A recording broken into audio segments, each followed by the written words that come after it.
Oh, you guys, I'm so sorry about the internet. Okay, x, we've got a vertical asymptote at x is equal to -4.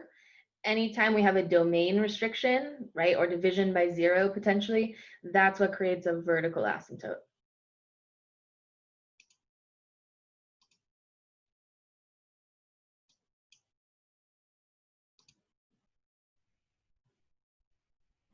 Okay, I'm going to close out all of Chrome and see if that helps a little bit.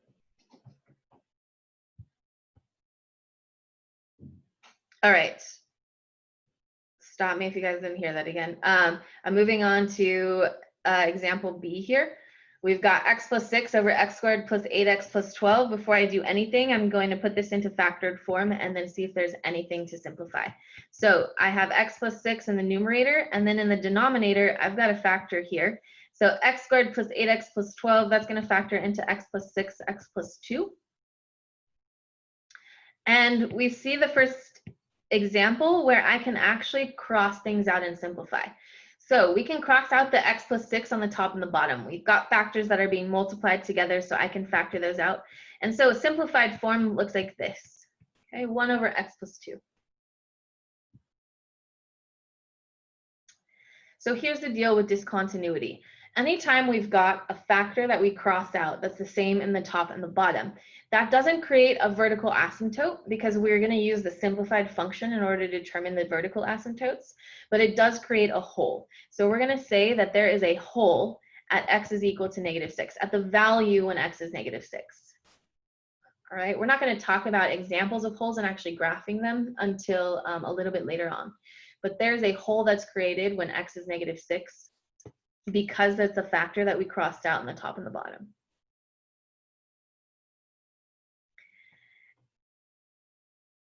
Next, we're going to use the simplified factored function, right? The simplified function here to determine the vertical asymptotes. So there's one vertical asymptote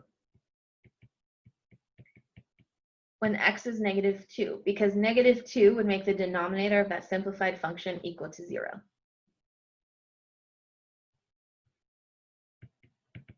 So our domain then is x is in the set of all real numbers except for x cannot equal -6 and x cannot equal -2. We put both of those values in the domain because a hole is still a place where our function is undefined.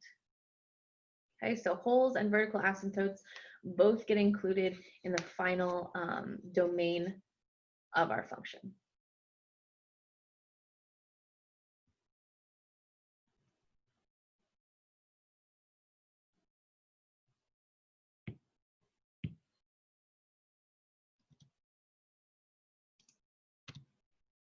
Okay, last two examples here. If I'm looking at x minus 5 over x squared plus 2, we actually can't factor x squared plus 2. And if we looked at a graph of x squared plus 2, it's an upward facing parabola that is 2 units up on the y-axis. So we don't actually have any zeros here. I can plug in any number for x and get a positive number always. So this will never evaluate to be 0, which means that we have all real numbers as our domain. There's no domain restriction here because nothing will create 0 in the bottom.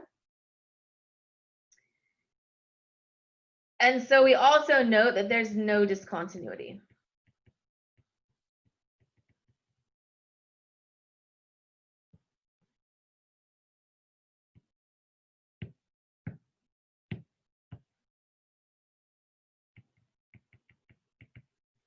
All right, last example here, x cubed minus 27. So this requires you guys to think back to your factoring in AS Algebra 2 of the patterns, right? This is the difference of two cubes. So we've got to factor that. Difference of two cubes, this is x minus 3 times x squared plus 3x plus 9. Okay, I'm not going to cover that again, but if you don't remember that, I'd maybe recommend going back and remembering how to factor the difference or sum of two cubes. Okay, so no factors to cross out in the top and the bottom, which means there's no holes here that we've got to worry about, but we do have potentially an issue with the denominator. So there's one value that would create the denominator equal to 0, right? X cannot equal positive 3 here. If x is equal to positive 3, then the whole denominator is equal to 0. The second piece, right, that second piece that we factored here, that we don't have to worry about equaling 0. That's going to have positive values there. So we've got a domain restriction. So x is in the set of all real numbers, except x cannot equal 3. That's how we're going to write that. And the type of discontinuity there is a vertical asymptote. So there's a vertical asymptote at x is equal to 3. Vertical asymptote comes from having the denominator equal to 0.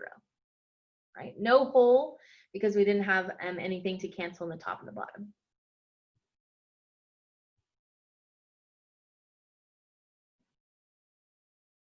All right, I'm going to pause for a minute. Any questions on any of that before we move on to the next set of examples?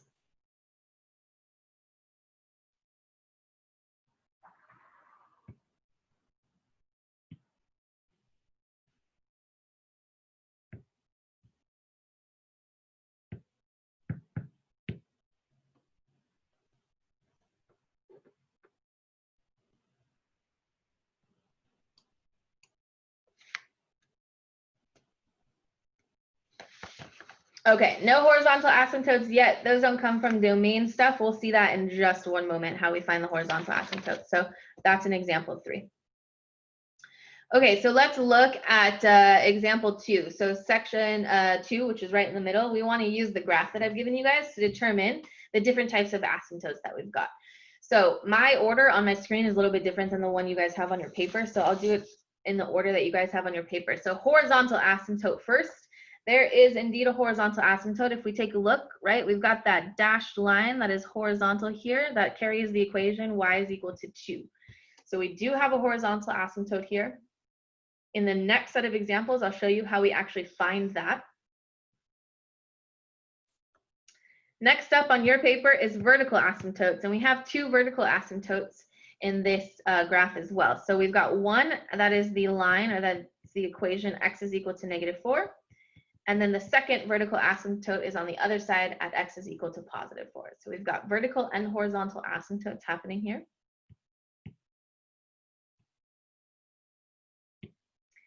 Now oblique. Oblique is anything not horizontal or non-vertical. So there is no other additional asymptote happening here. So we're just going to write none for oblique. We'll see that in just a minute with an example.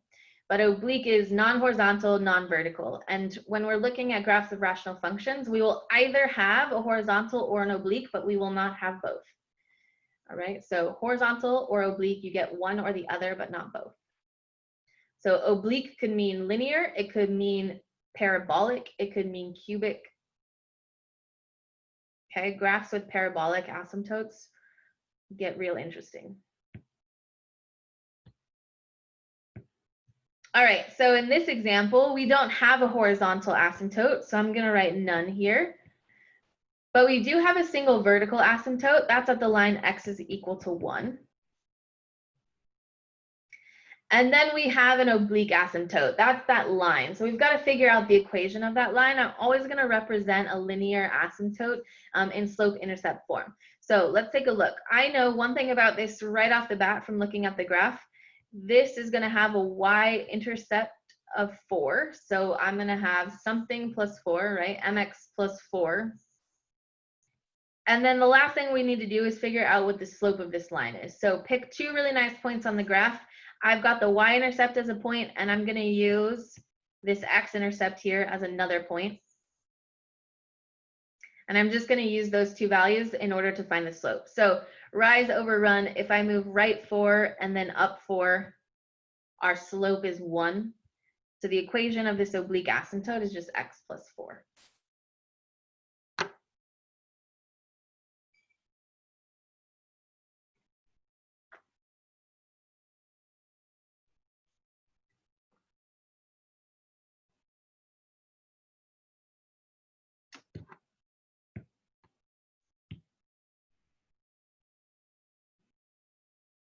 Okay, so vertical asymptotes come from domain. All right, whatever makes the denominator of our rational function equal to 0, that's going to create a vertical asymptote there.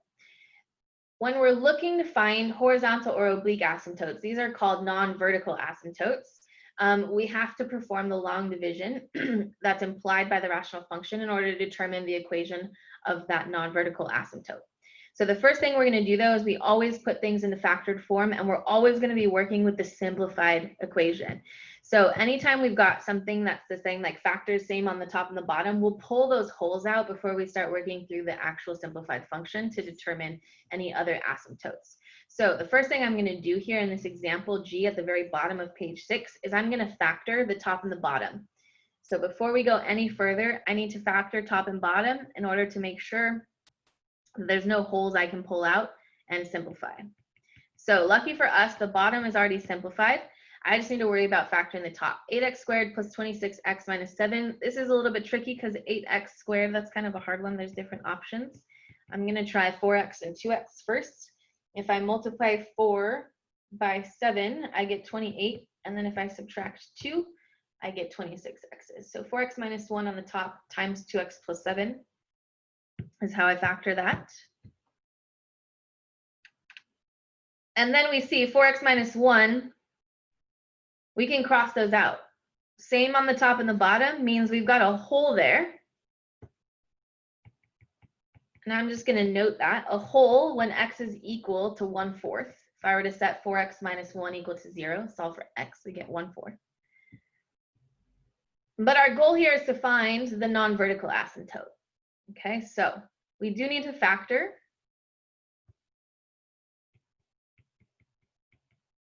And from here on out, after I've identified the hole, I'm just going to use the simplified function. I'm just going to use 2x plus 7 over x plus 5.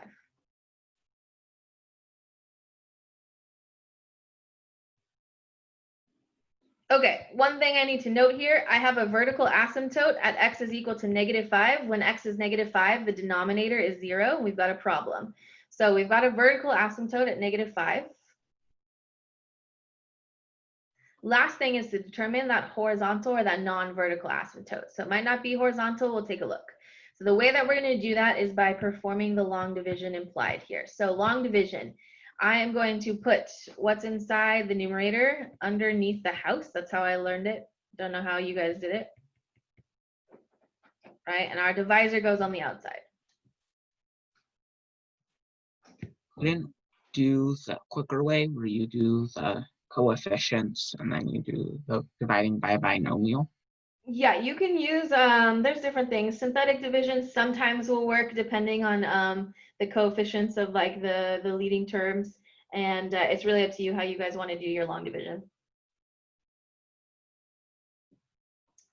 Okay, this is how I'm going to do it. So the question is, what do I multiply x by in order to get to 2x? Well, I multiply x by +2 in order to get to 2x. So that goes on the top of the house, and then I take x plus 5 and multiply everything by 2, so I get 2x plus 10. Now I'm going to subtract all of that, which means I'm going to make sure that I put 2x plus 10 in parentheses with the minus sign on the outside, so I don't forget that I need to subtract everything. The most common mistake when I'm grading the test for this unit is this right here. The work for the long division messes a lot of people up. And if you make a simple mistake, it carries through to a lot of the points in the problem.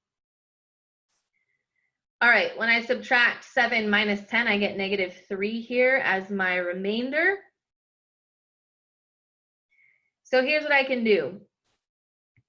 When we perform the long division, I can write this, right, as 2 minus 3 over x plus 5.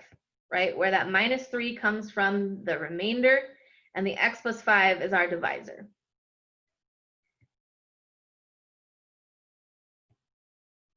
So I have two different ways to represent this function r of x, and both are the same, they just look different and they give us different pieces of information. So that's something that's really important to note. As we work through actually hand graphing rational functions, we'll be using both forms. Okay, the second form after the long division is how we determine what the non-vertical asymptote is. So here's how we determine that. The quotient of the long division is always going to be the non-vertical asymptote. So the non-vertical asymptote, I always abbreviate as NVA, is going to be the equation y is equal to, and then whatever the quotient was. So in this case, we have y is equal to 2 as our non-vertical asymptote. This is a horizontal asymptote, right? The line y is equal to 2 is horizontal. If the quotient was something like x plus 1, It would be the non-vertical asymptote. In that case, it'd be specifically an oblique one. You can just note it as non-vertical asymptote. So is there any reason to us doing the long division? Like, can't we just do the coefficient thing where we divide the coefficients and get 2? There is a reason, because we're going to use this portion in a little bit. So that second piece, the remainder, is going to give us the end behavior of our function.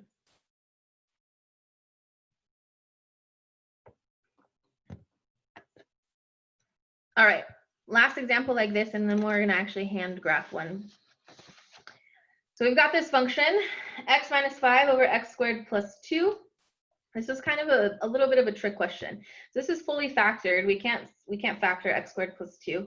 And then when we know, like, x squared plus 2, there's nothing that I could plug in for x that would make the denominator equal to 0. So in this case, we don't have a vertical asymptote because there's nothing we could plug in for x that would make the denominator equal to 0. So then we move on to potentially looking at the non-vertical asymptote. So we're going to do the long division here.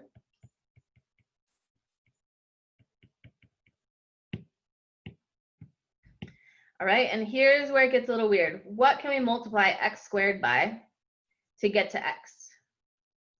Root x. If I multiply x squared by 2x, we get 2x cubed. Right, and we're not going to divide because we want positive integer. You said root x. Positive integer degrees. So root x is not an integer degree. So that's where we actually have nothing with a positive integer degree that we can multiply x squared by in order to get to x. So I'm just going to write 0 at the top. And so when I actually perform this long division, what happens is we get 0 plus what we actually started with, x minus 5 over x squared plus 2. There's nowhere to go from there. Okay, and the reason is that the degree of the numerator is less than the degree of the denominator. So anytime the degree of the numerator is less than the degree of the denominator, our quotient is always going to be 0 plus the original function that we had. So our non-vertical asymptote is the line y is equal to 0. So we've got a horizontal asymptote that sits on the x-axis. This will be true every single time the degree of our numerator is less than the degree of our denominator.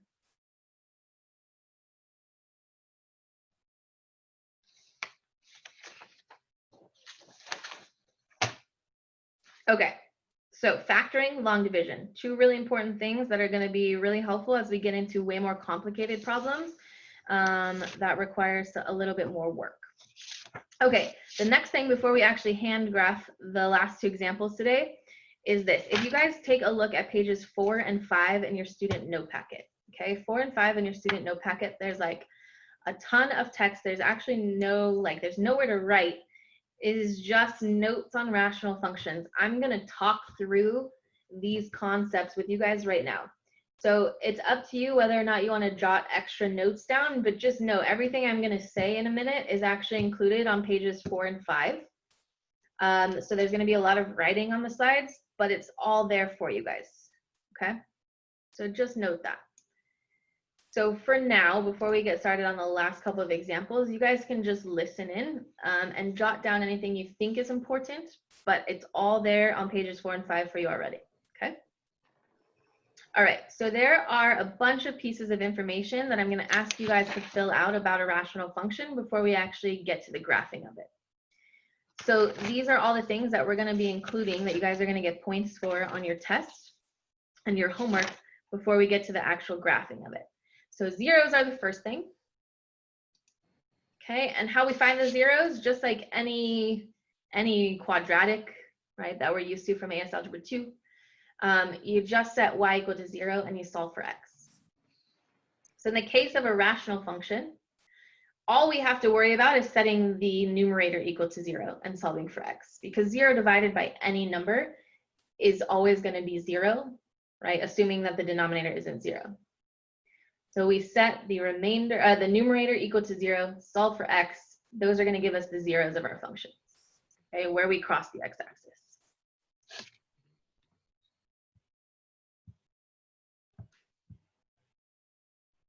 Next up are the vertical asymptotes. So we've just practiced finding those. We set the denominator equal to 0 and solve for x. Those are going to give us the vertical asymptotes, right? Where's our function undefined?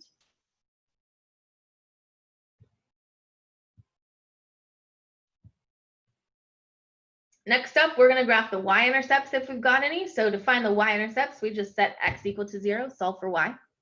We will always represent the zeros and the y-intercept as ordered pairs.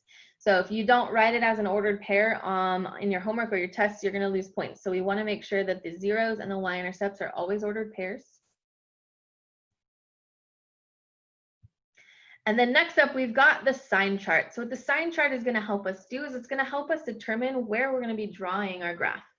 Okay, so we're going to plot and graph the vertical asymptotes, the non-vertical asymptotes, the zeros, and the y-intercept, but everything else is going to be a sketch of the graph of this rational function. The sign chart is going to help us with that. So if we take a look at any kind of function, right, a sign chart is going to help us determine where the function is positive and where it's negative. If we think about all those values, right, our function changes signs along the x-axis. Every time we cross the x-axis, our function's going from negative to positive or positive to negative. So we're going to be looking at two things that deal with the x-axis in relation to our sign chart. Our sign chart is going to include the zeros and the vertical asymptotes. Okay, those are the two places where our function could potentially be changing sign. So here we're going from negative to positive. Everywhere we see a cross in this example along the x-axis, we're going from positive to negative or negative to positive.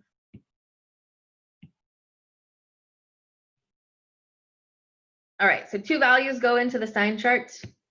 Those two values are the vertical asymptotes and the zeros. I will refer to these things as the critical points. So anytime you hear me talk about critical points, I'm talking about vertical asymptotes or zeros, those places where our function could potentially change sign. Doesn't mean they have to, but they can. Those are the places where they will. All right, we already did an example of division. So just note the terms that relate to division here. The quotient is what we get from performing the division, and then we get the remainder, which I definitely misspelled here, and then the divisor is what we divided by. Okay, so I'm going to be using those terms. It's just really important that you guys understand those. That's how we find that non-vertical asymptote. So we're going to perform the long division implied by the problem after we've simplified. The quotient becomes the non-vertical asymptote, and then we're going to be using the remainder to find the last couple of things. So here's the deal. We've got two ways of looking at our function. So the first is like factored form, right, where we've got that numerator and that denominator. The second is going to look like this. After we perform that long division, our function mathematically is the same, just looks different, gives us different pieces of information. So the non-vertical asymptote would be that quotient piece. That's what we set y equal to. And then we've got the remainder and then the denominator of our original function. Together, that last piece is going to give us some really important information about the end behavior of our function. So probably up until now, you guys have learned that we don't cross asymptotes, most likely, okay?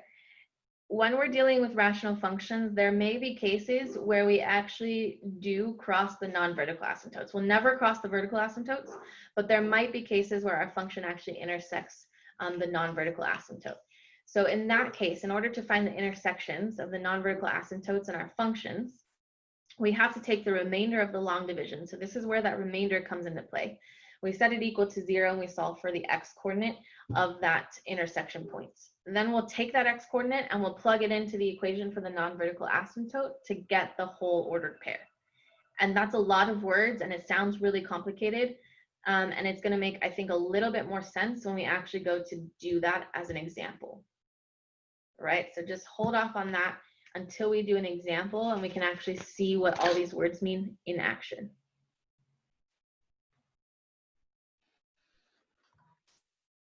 Okay, on page 4 of the student note packet, this explanation is number 7 on page 4 of the student note packet. All right, the last component before we can actually put the graph together is what I call the end behavior of our function. So as x approaches positive and negative infinity, what are the end behaviors looking like of our rational function. So the way that we determine that is we use the remainder from our long division. We use the whole thing, okay? So the remainder over the divisor, we use all of that to determine whether or not our function is approaching the non-vertical asymptote from above or below, okay? So that's the goal here. All right, all of that together is going to help inform us what our graph of this rational function is going to look like. When I give you guys your test in a couple of weeks on this, you guys are going to make sure you show all of the work algebraically to get the points, because I know you guys can check your work with a graphing calculator at home, but I'm going to expect to see all the work if you guys want credit for it. Okay, so turn to page 7 of your student note packet on the blue pages. We're going to get through this first example here and kind of see what's going on, okay, how we can put this all together.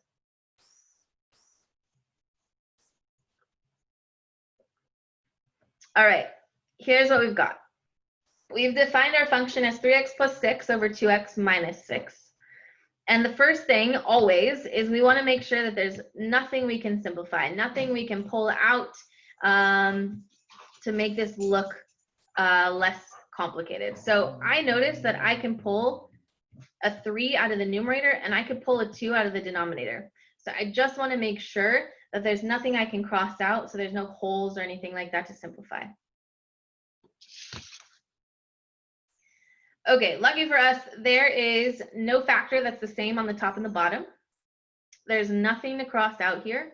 They just happen to be a greatest common factor in the top and the bottom. Because there's nothing to cross out, we don't have any holes. Okay, nothing to simplify. I'm going to get rid of that work at the top.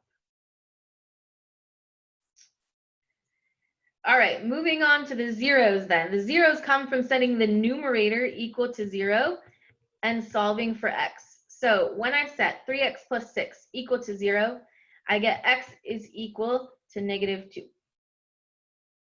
So my 0 is the point -2, 0. Make sure that you always express zeros as ordered pairs here.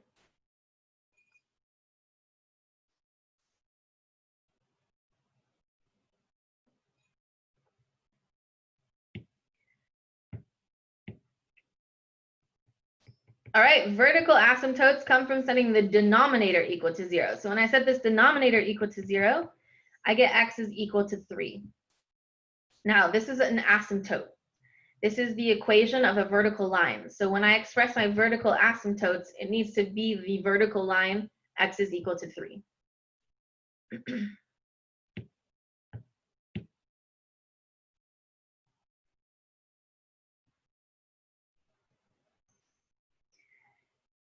All right, next up is the y-intercept. So we are going to plug in 0 for x, solve for y. When I plug in 0 for x, I get 6 over -6, I get -1. Ordered pair there as well. Okay, there are points on our graph, the zeros and the y-intercept.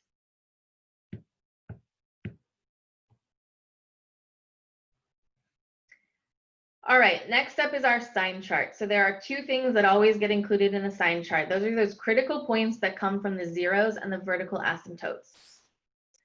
When we go to write our sign chart out, we're going to look at it like a number line. So I'm essentially going to create a number line with the zeros and the vertical asymptotes.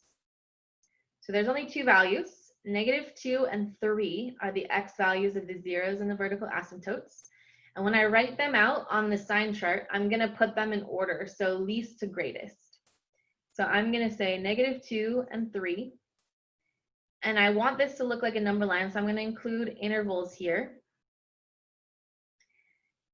And then I like to include positive and negative infinity. It's totally up to you. You don't have to.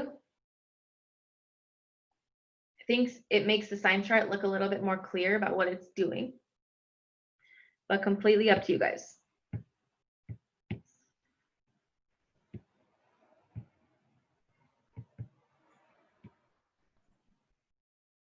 All right, so the sign chart is there to help us determine where our function is positive and where it's negative.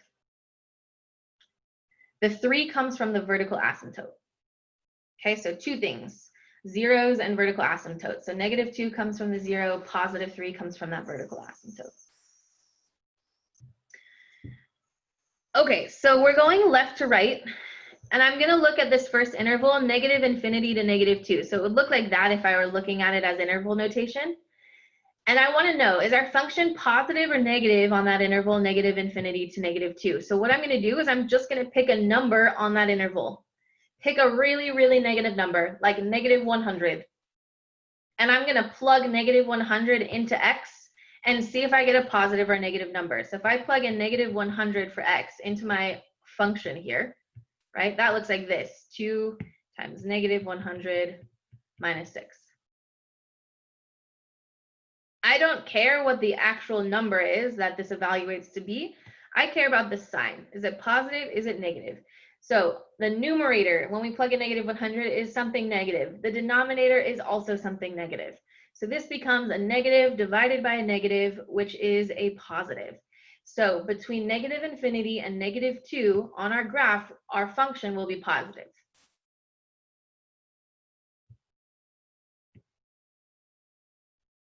Okay, I will say this work right here, I don't need to see.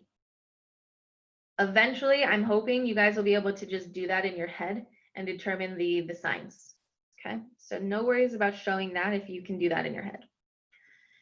All right, moving on to the next interval between -2 and 3, I want to know, is our function positive or is it negative? So pick a number between -2 and 3. Now, you will never, ever, ever pick -2 or 3 to plug in. Do not pick those numbers because one is going to give us an undefined value and the other is going to give us 0. So do not pick those bounds or those like numbers. Just pick something in the middle. I'm going to go with 0 because we've already picked 0. When we plug in 0 for x, we get -1 for y. So we get a negative value. And I know that because we just solved for the y-intercept a little bit ago. And then moving on, 3 to infinity, just pick a really positive number. If I plug in +100 for x, we're going to get a positive over a positive, which is a positive there. So on the interval 3 to infinity, we also have a positive value.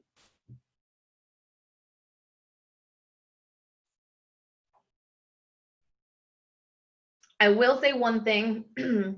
Today, as you guys are working through your homework and as we go through the second example, the sign chart will alternate, right? Positive, negative, positive, or negative, positive, negative.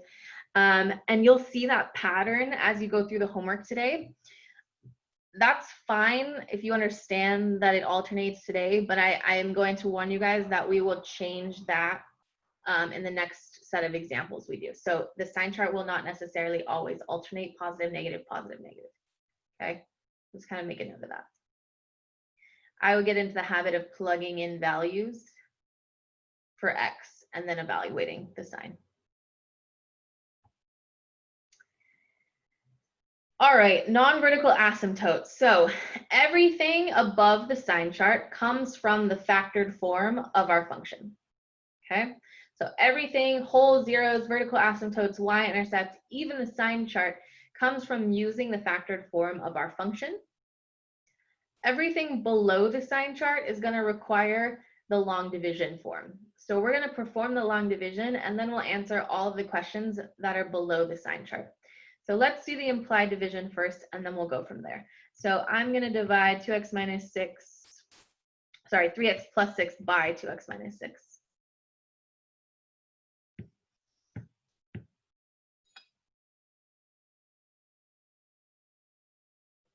Right, and the question becomes, what do I multiply 2x by in order to get to 3x? Well, I can multiply 2x by 3 halves or 1.5 in order to get to 3x.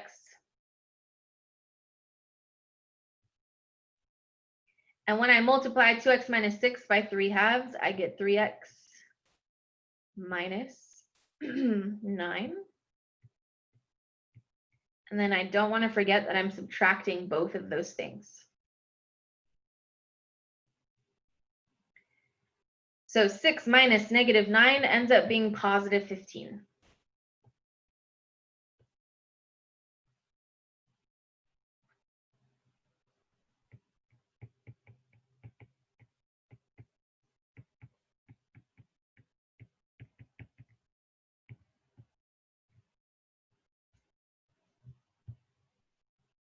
Okay, so that is the form of my function after I've performed the long division. We've got the quotient plus the remainder over the divisor.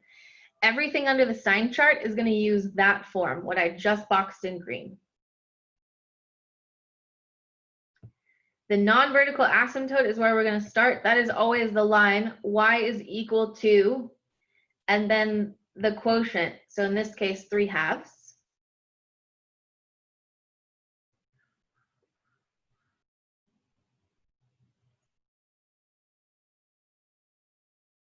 The next piece is probably one of the most complicated pieces of rational functions. So the intersection of the function and the non-vertical asymptote. This is how we find it.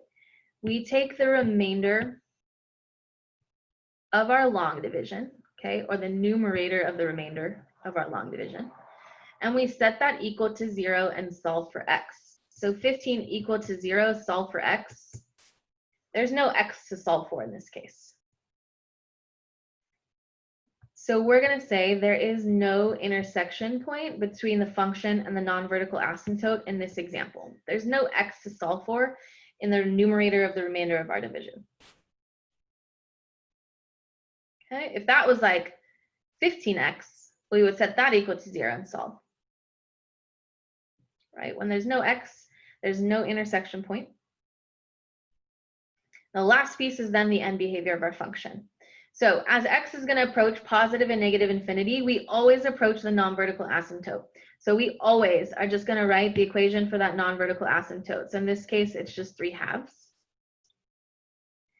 And we are going to determine whether or not we're going to be approaching that non-vertical asymptote from above or below as our function goes to positive and negative infinity. So this is where that whole remainder of long division is really important. As x approaches negative infinity, we are approaching 3/2. Here's how we're going to determine from above or below. You're going to use that entire remainder. So what I'm circling here, 15 over 2x minus 6. We're going to plug in a really negative number for x and evaluate. When I plug in a number like negative 100, right, 15 over 2 times negative 100 minus 6 is a negative number. We're going to have a positive 15 over a negative. So as x goes to negative infinity, we're going to be approaching our non-vertical asymptote from below.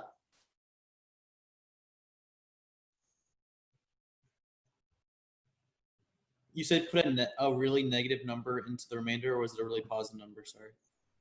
Both. So really negative is what I did first. So I just used negative 100. 15 over 2 times negative 100 minus 6 is a negative. So that's where I get from below here. Then we're going to go back and plug in a really positive because we're going to be approaching positive infinity as well. So for the other side of our graph, the end behavior, plug in a really positive number to that 15 over 2x minus 6.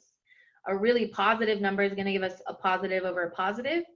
So we're going to be approaching the non-vertical asymptote on the right side of our graph from above the non-vertical asymptote.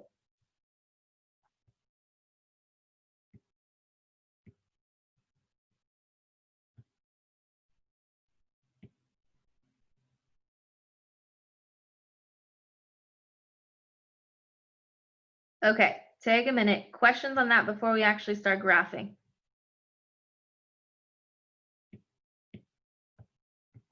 A lot of information today.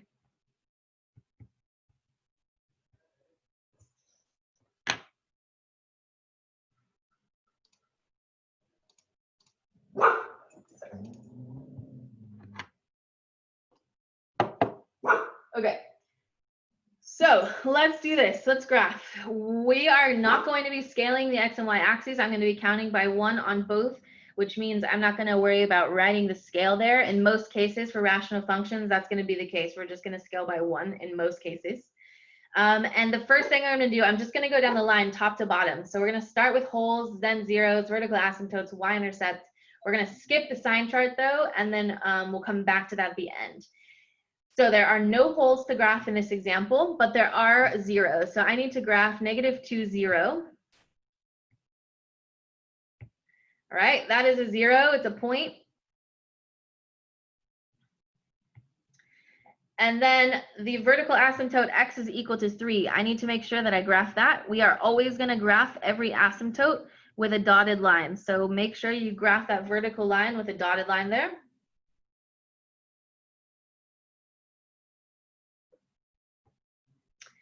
And then we have our y-intercept at 0, -1. So make sure that we plot that point as well.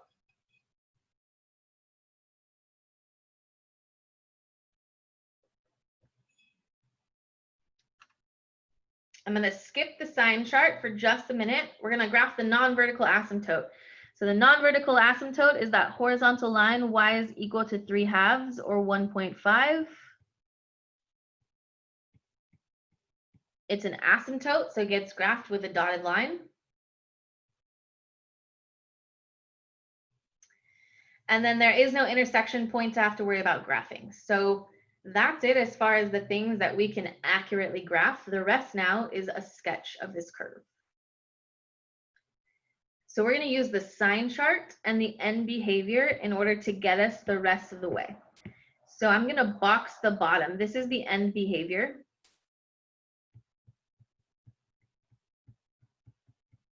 Okay, so when we're looking at end behavior, the top line only is going to refer to the far left side of our sign chart, and the bottom, right, as x approaches positive infinity, is only going to inform us on the far right side of our sign chart.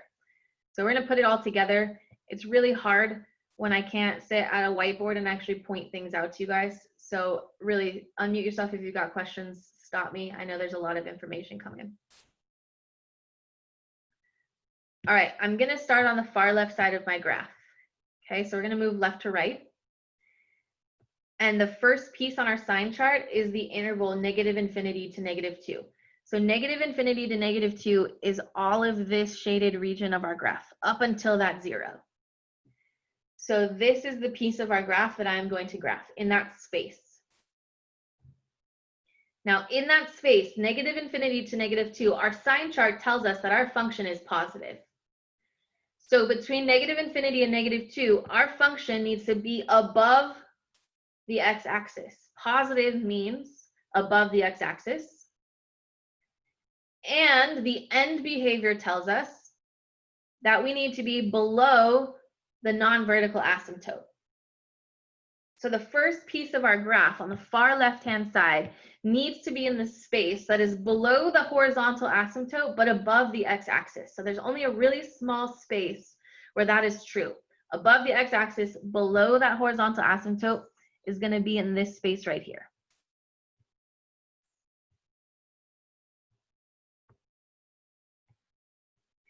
Right, so that's the first piece of our graph. -infinity to -2, we are positive, but below the non-vertical asymptote from that end behavior. I use a half arrowhead when we approach asymptotes. Doesn't matter to me if you use a full one. That just denotes we're approaching an asymptote.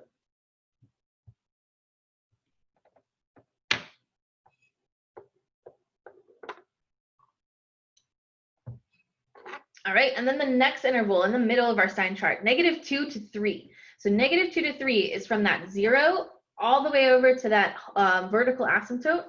Our function is negative. That's what our sign chart tells us. So between -2 and 3, our function has to be below the x-axis. There's one other thing we have to make sure of. Our function will be negative below the x-axis. We also have to make sure that we go through that y-intercept. We graphed it for a reason. The y-intercept needs to be included in our function. So negative going through that y-intercept would look like this. We always follow our asymptotes.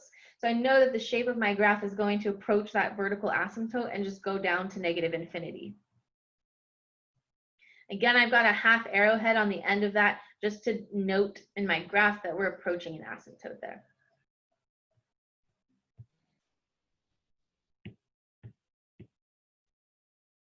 All right, last piece is that far right-hand side. So anything to the right of our vertical asymptote is what I'm looking at now. Our sign chart tells us that between 3 and positive infinity, our function is positive. So our function needs to be above the x-axis. And then we also have to look at the end behavior here because it's the farthest to the right on our sign chart. The end behavior tells us that we're also above the non-vertical asymptote. So above the x-axis and above the non-vertical asymptote leaves us in this space here. And we just need to make sure we've got the curve correct. So we're up in this space here, and we need to know, or we need to make sure that our function always follows the two asymptotes that we've got. So that's the shape of that last piece of our graph, right? Positive values of y, and then above that non-vertical asymptote. And it's just why is there a hole in the graph? There are two holes in the graph. no holes in the graph. Well, there isn't. We're not graphing on 3/2. We'll give two asymptotes, right? Which means that the function doesn't equal those two values. Correct. So isn't that a hole? No, different type of discontinuity. That's an asymptote. Asymptotes and holes carry two different types of discontinuity. Okay. So a hole in our graph would be like at a single point, we would just have something undefined there. Asymptotes are different. Okay.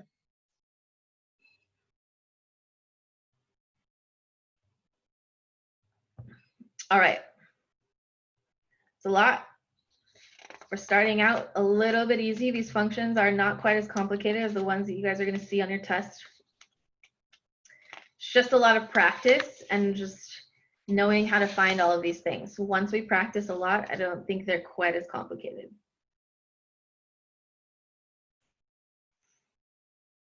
Okay, I'm going to do one more example with you guys on the next page. So turn to page 8. We're going to do one last thing together, which is number 2. And I'm going to work through this a little bit faster. And then we're done with class for today. So number 2 looks like this. We've got this function 1 over x squared plus 2x minus 8. And I know that there's nothing that's going to get to cancel on the top and the bottom because the top is already 1. But I am going to put this in factored form so that it helps us find those vertical asymptotes a little bit faster.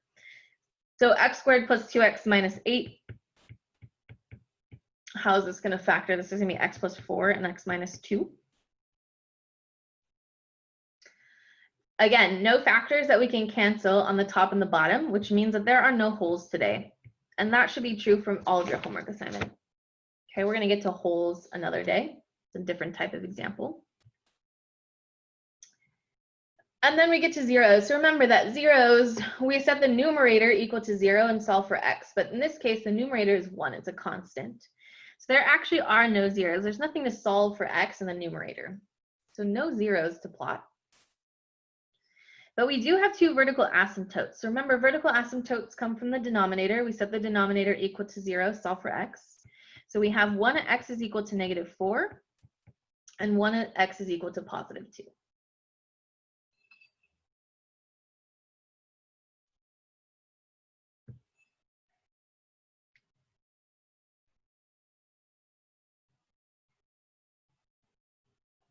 All right, y-intercept, that's where we set x equal to 0, solve for y. When I plug in 0 for x, we get 1 over -8.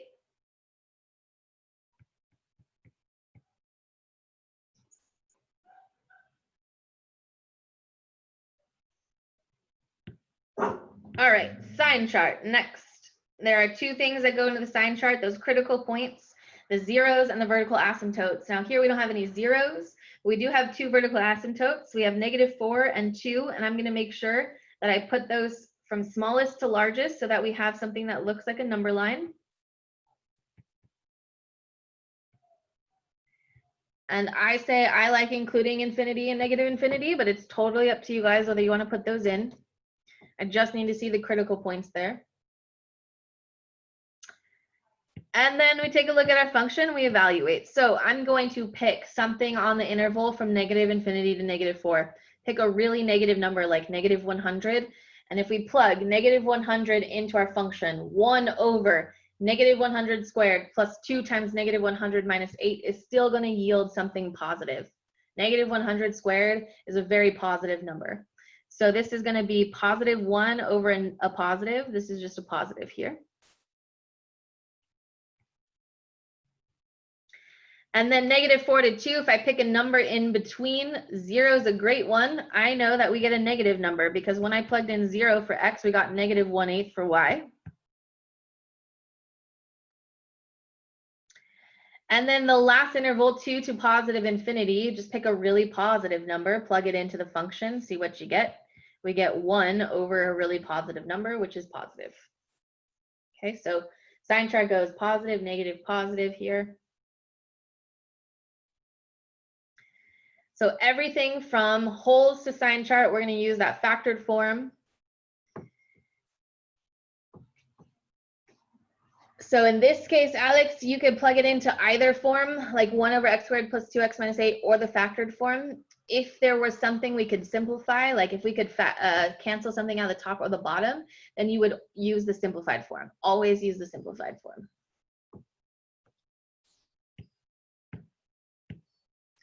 All right, so I'm going to show this work, but if you can already see that, what's going to happen, this is fine. I got to do the long division here in order to get the answers for the rest of this. Now, this is another case where the degree of the numerator is less than the degree of the denominator, okay? Or the power of the numerator is less than the power of the denominator. So we're going to get 0 as our quotient here when I perform this long division. So we can rewrite this function as just 0 plus 1 over x squared plus 2x minus 8. Right? And that is going to be the case every single time the degree of the numerator is less than the degree of the denominator. Our non-vertical asymptote here is then y is equal to 0.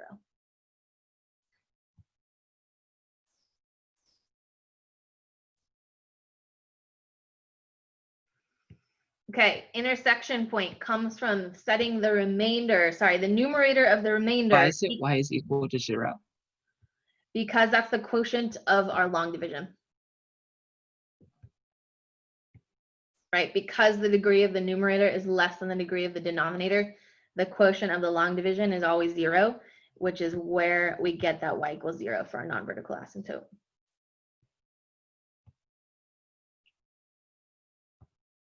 Okay, intersection point, we set the numerator of the remainder equal to 0, solve for x. In this case, x is not in the numerator of the remainder, so we don't have an intersection point here.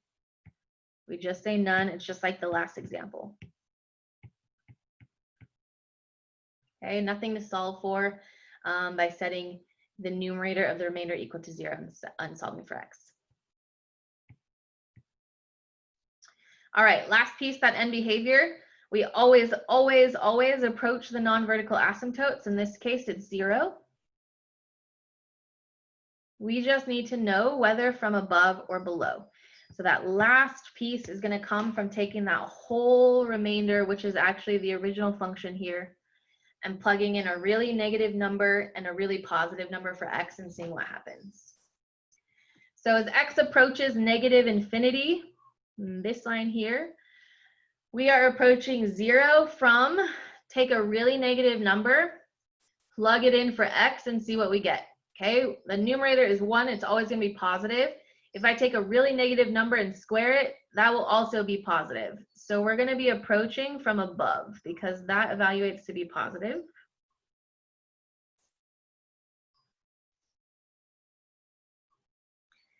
And then I'm going to do the same thing with a really positive number. As x approaches positive infinity, we're approaching 0 again from above, because if I plug in like really positive, like 100, we're going to get a positive value there as well.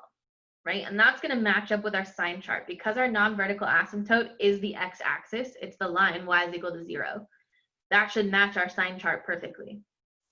Okay, and on both sides of our sign chart, our function is positive. And we're also approaching from above it.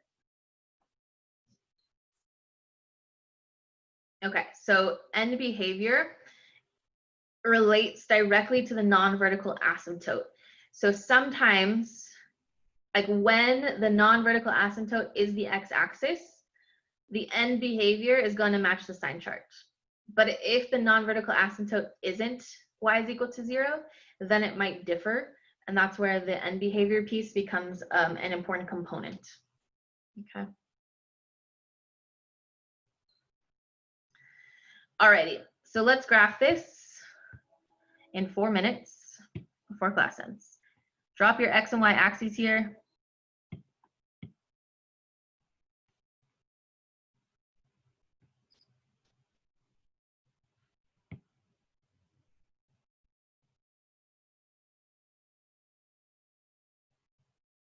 And then I'm going to go top to bottom. So no holes, no zeros, 2 vertical asymptotes.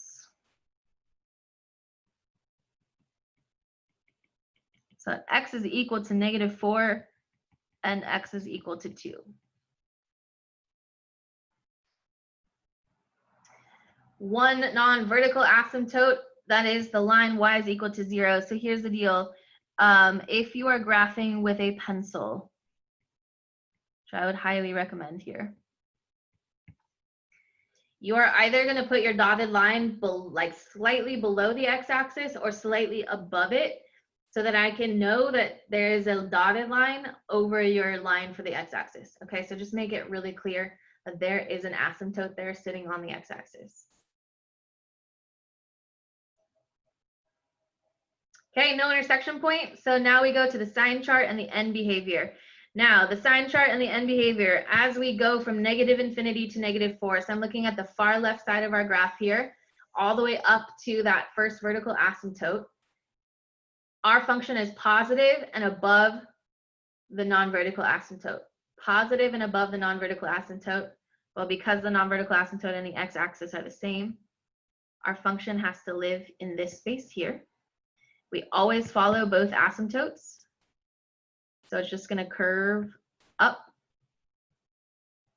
and then approach y equals 0 as we go to -infinity.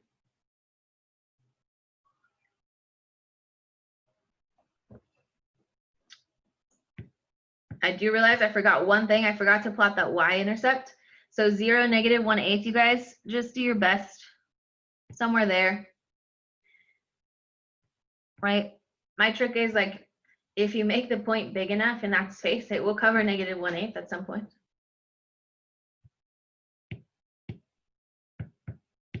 Okay, so then in between -4 to 2.